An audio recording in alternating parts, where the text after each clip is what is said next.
Hello, students. In this lecture, we will continue to read the poem The Lady of Shalott, and we will begin with the part 2 of the poem.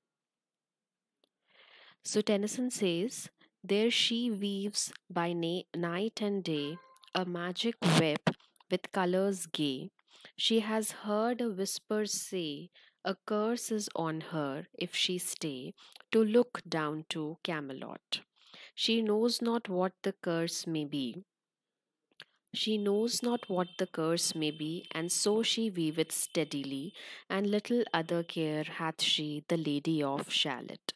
So, after introducing us to the landscape, to the beautiful landscape of of the island of Shalott, and from a place where a river is flowing and both the sides are covered with the fields of barley and rye, we then talk about the ships and the barges that are moving, and thereafter we come to know that there is nobody who has seen this Lady of Shalott, but they have probably heard a song which is sung early in the morning or maybe late in the evening, and they assume that this is the song that is sung by the Lady of Shalott.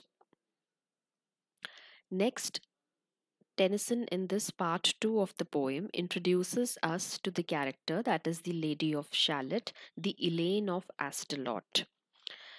He says that she weaves by night and day. So he's talking about the castle in which she is imprisoned on the island of Shalott. We don't know the first name of the lady, but the legend goes that she is the Elaine of Astalot, who was in love with one of the soldiers of King Arthur, that is Sir Lancelot.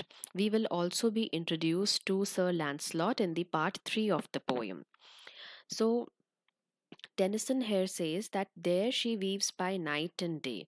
So throughout the day and throughout the night, imprisoned in the castle, this Lady of Shalott is weaving something. And this is what he says, a magic web with colors gay. There is a magical web that she is weaving throughout the day and throughout the night with colors gay. So gay refers to the happy colors or the bright colors. So she is using all the bright colors to weave the web.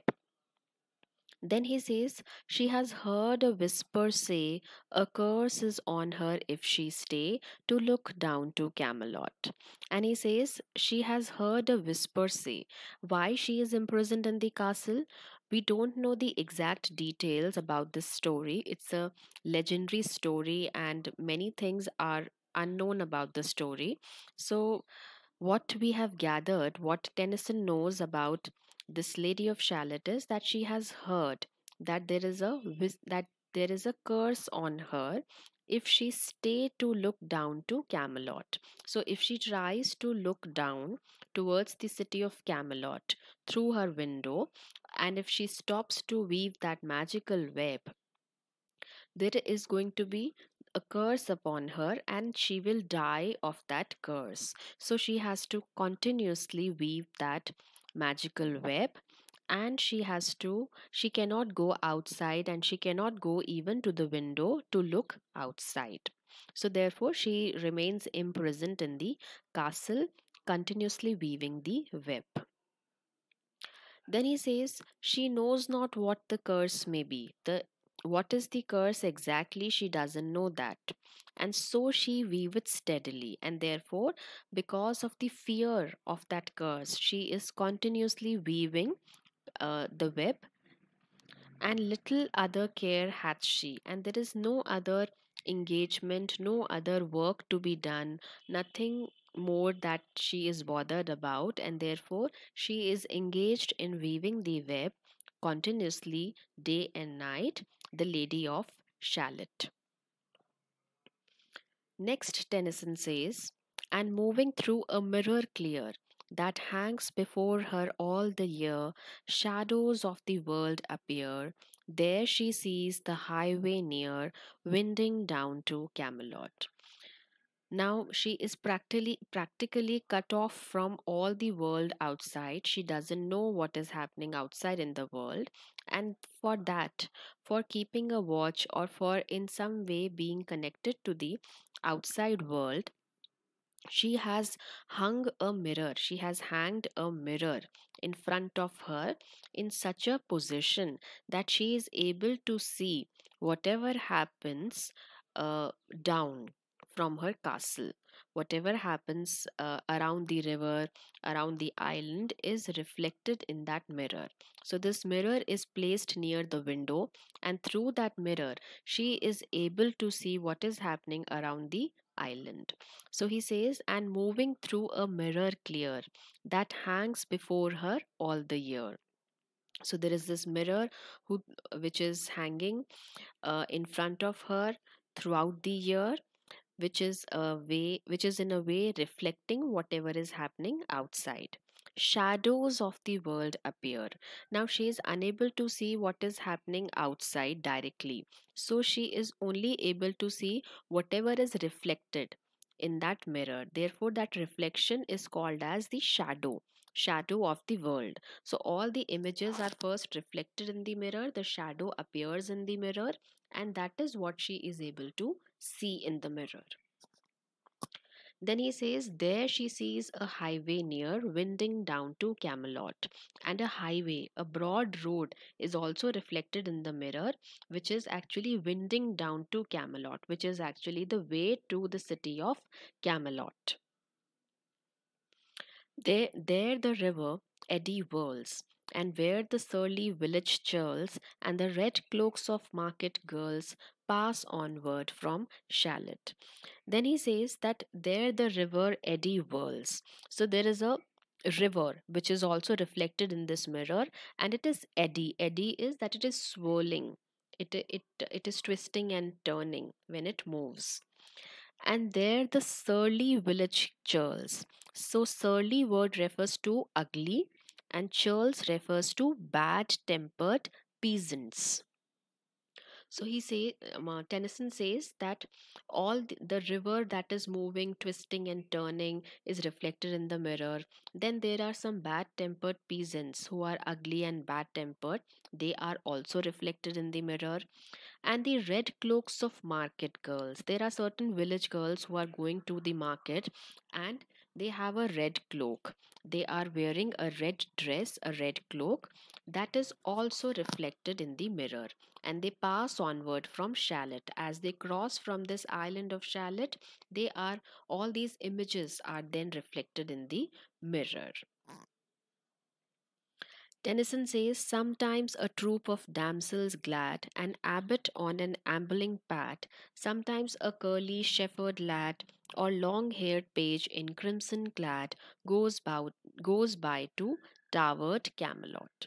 Then he says that sometimes a troop is a group of damsels. Damsels are beautiful ladies. So sometimes a group of girls which are happy, which seem to be very happy, they are also reflected in the mirror. An abbot on an ambling pad. Now abbot is a church officer. So an abbot on an ambling pad. Ambling pad refers to a lazy old horse. So, an abbot, a church officer who is riding on an lazy old horse, is also reflected in the mirror because these people pass from the island of Shalott. Sometimes a curly shepherd lad. Lad is a young man. So, sometimes a young shepherd, a young person who takes care of the shepherd, sorry, a young shepherd who has curly hair and takes care of the sheep, he also passes from the island of Shalott and is reflected in the mirror.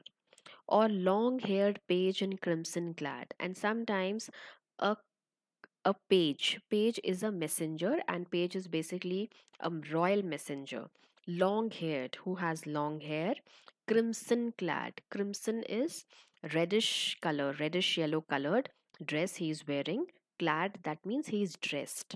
So a royal messenger with long hair and reddish royal dress he has worn, he also passes from the island and is reflected in the mirror.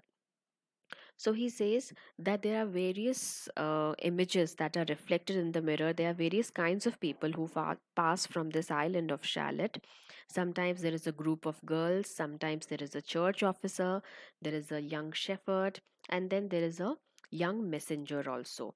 Goes by to towered Camelot. Since they are passing from the highway, which goes actually towards the city of Camelot, she assumes that they are all going towards the city of Camelot.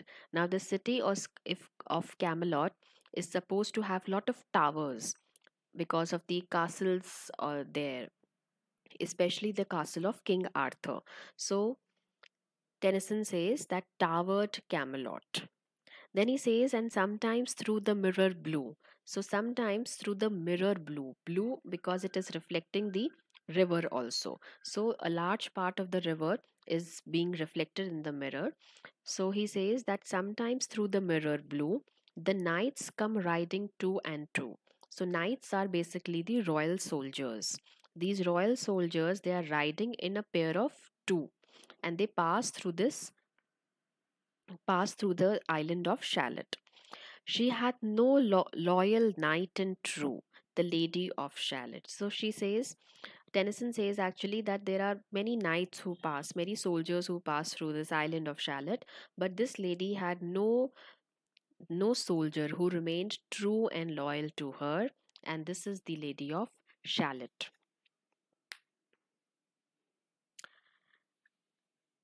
And then he says, but in her web she still delights to weave the mirror's magic sights. For often through the silent nights, a funeral with plumes and lights and music went to Camelot, or when the moon was overhead, came two young lovers lately wed. I am half sick of shadows, said the lady of Shalott. So these are such certain images which are reflected in the mirror that is hanging in front of the lady of Shalott. But there are certain things that she is weaving in her magical web. And she says, but in her web she still delights. But the web, the magical web that she is weaving, she delights. She is happy to weave the mirror's magic sight, to weave certain magical sights that are reflected actually in the mirror. For often through these silent nights, because during the nights which are very silent, there is not much activity around the island, a funeral with plumes and lights and music went to Camelot. She has captured a beautiful sight, and that is magical sight, and that is a sight of a funeral being taken with plumes and lights. Plumes are actually feathers or bright colors, and also with certain lights and music, so that the funeral processions are generally seen to be very silent, when where people are mourning, where they are silent, or sometimes they are praying. But this is a magical site where a funeral is being carried with lots of lights and music, and probably it is going towards the city of Camelot. So this is a magical sight which is reflected in the mirror, and the same the lady of Shalott is weaving. He says, or when the moon was overhead, or when it is almost half the night has passed, when the moon is overhead, came two young lovers lately wed. So there are two young lovers who come to meet each other, who have lately wedded. And lately wedded means there has been quite some time they have been wedded, they have been married. And I am sick of shadows. So this is a strange sight that she sees in the mirror, because it is almost half the night has passed away, the moon is overhead in the sky, and then there are two young lovers who come to meet each other. So this is a magical sight that she also sees in the mirror, and she weaves the same sight in the magical web. And she says, I'm half sick of shadow. So this is the first thing that she utters in the complete poem.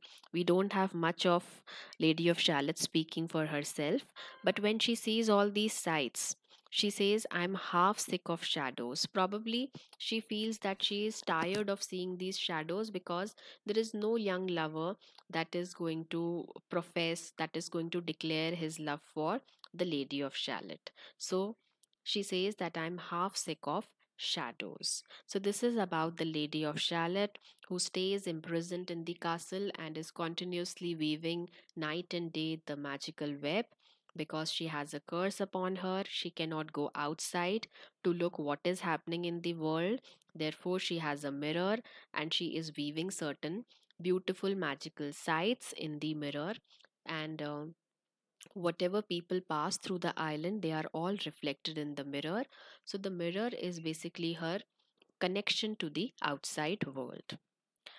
Then we come to part 3 of the poem, and we are introduced to the uh, very uh, courageous and very handsome character who is the Sir Lancelot, one of the soldiers, brave soldiers of King Arthur's army.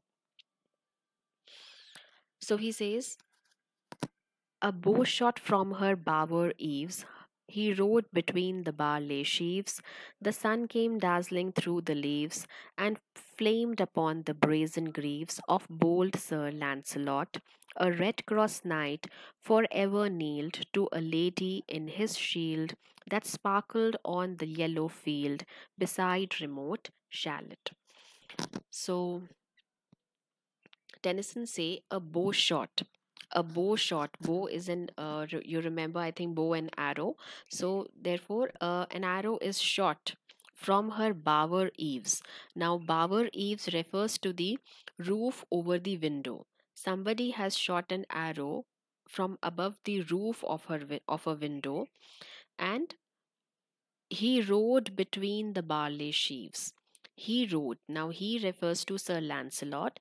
He is riding on a horse between the barley sheaves. So barley sheaves is the bundle, the pile of barley that is being kept by the peasants in the crops. So the way you can see that an arrow is shot from the bow, and somebody has shot this arrow from the bow sitting over the roof of the window. You don't know from where the person has shot. In a similar way, this Sir Lancelot suddenly appears and he's riding over. Riding a horse, and he's this horse and Sir Lancelot, they are passing through the piles of barley which are kept in the crops. So suddenly this character appears, and Tennyson has very beautifully and very impressingly described this character, Sir Lancelot, because he is a very courageous and bold and handsome soldier. So he says, the sun came dazzling through the leaves. So sun is also, this is a time when it is the daytime, and son Sir Lancelot is riding on his horse, and as he's riding, the weather outside, the day outside is very sunny. So the sun came dazzling. Dazzling is it is shining intensely. The sun rays are very bright. They are shining intensely through the leaves. So through the leaves, that is. The picture of Sir Lancelot is directly not clear to us. We are able to see this character only between the leaves, it only between the leaves of the trees. And Tennyson says, and flamed upon the brazen greaves. So, brazen is again something shining, and greaves refers to the armor, the outer garment that basically the soldiers wear to protect their body. That is the armor. So, flamed upon that. So, the sun rays which are falling on the on Sir Lancelot, they are shining and they are burning as they fall on the upper garment, the outer protective garment of Sir Lancelot, of bold Sir Lancelot. Now he has clearly told us, clearly, Tennyson is actually clearly telling us that Sir Lancelot is a bold character. He is very brave and courageous. Then he says, a red cross knight for ever kneeled to a lady in his shield that sparkled on the yellow field beside remote Shalott. So he's not passing through the island of Shalott, but the next place to this island of Shalott is where that he is riding from. He's passing through that place. So he says, now to describe the courage of Sir Lancelot, we are talking about the armor, we are talking about the shield and the sword that he has. So Tennyson says, a red cross knight forever kneeled. So he has a shield with him. Of course he has a sword also, but he also has a shield with him to protect himself. And shield is particularly engraved, it has lot of carving over it. And the carving is that there is a red cross knight, and this red cross knight is basically a sign of a symbol of courage. And this red cross knight is the sign of Saint George actually. So he says that this is a symbol of courage when we talk about Saint George. And there is a knight, there is a soldier carved on this beautiful shield, which is kneeling to a lady, which is kneeling in front of a lady. Now this lady is the lady love of this soldier, and this is what is carved on the shield, that there is a soldier, brave soldier, kneeling in front of the lady. So in those times, in the Middle Ages, the lady love or the beloved was basically the source of inspiration for all these soldiers, not actually a lady love but a source of inspiration. So therefore this soldier is shown to be kneeling in front of his lady love.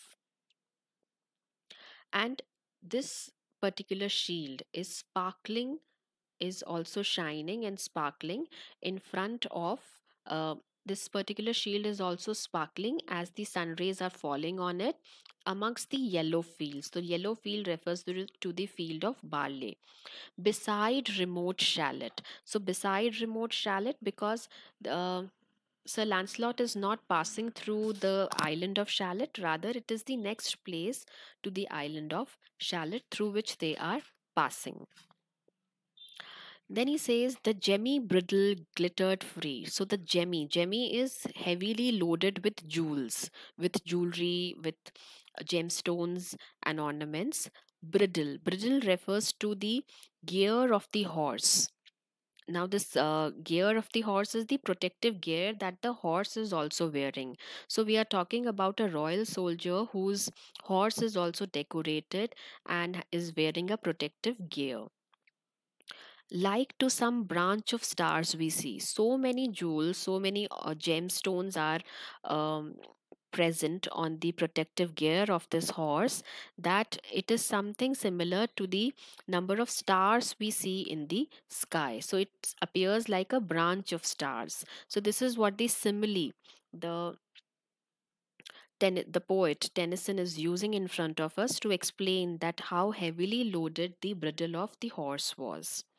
And then he says, hung in the golden galaxy. So, in a galaxy, when we see so many stars, a branch of stars shining, in the same way was the headgear of the horse, which was heavily loaded with the ornaments.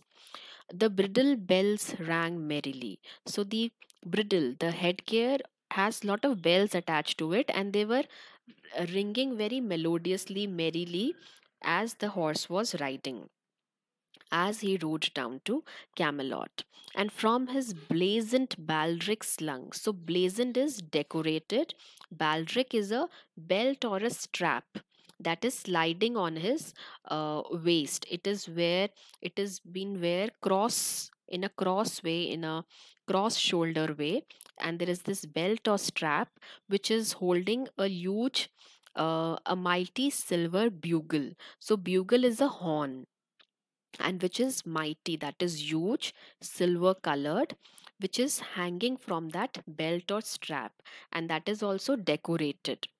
And as he rode, his armor rung. So armor is the protective gear that Sir Lancelot is wearing, and that is also ringing as he is riding on the horse. So this is the appearance of Sir Lancelot, that he is wearing a protective gear. He is riding, he is riding on a horse which is wearing a protective gear and which is also heavily loaded. He is himself wearing a belt or a strap sliding from the shoulder, and there is a huge bugle or a horn that is slinging from that belt or strap. The bells attached to the protective gear of the horse are also ringing, and the armor of Sir Lancelot is also shining. This is the outward appearance of uh, Sir Lancelot. So we will continue to read the poem in the coming up lecture, discussing about Sir Lancelot and the final part 4 of the poem about what happens to the Lady of Shalott. So thank you so much.